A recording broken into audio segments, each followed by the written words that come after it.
الحمد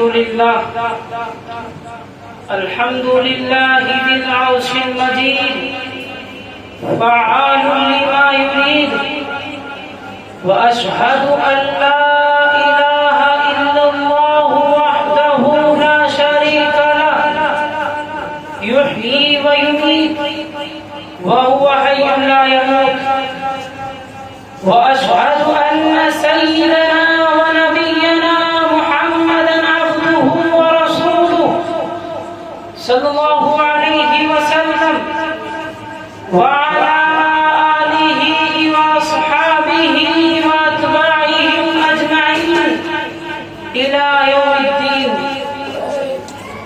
أيها المسلمون، الدنيا مزرعة الآخرة، وإذا أراد الإنسان سفرا من دار إلى دار فماذا يفعل؟ أليس له أن يهتم به ويعد له عدته؟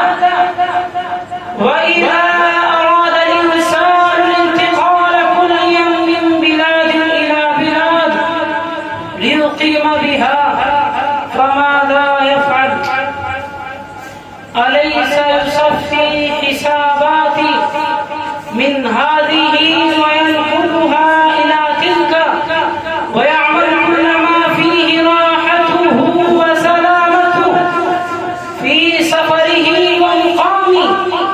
إن أمامنا عباد الله سفرا من بلاد إلى بلاد وانتقالا من بلاد إلى بلاد، انتقال من هذه الحياة الدنيا إلى دار الآخرة دار القرار. فعلينا أيها السادة أن نتقي الله ونتأهب للرحيل ونتزود لمقامنا وأن نسأل الهداية والتوفيق والثبات، فإنه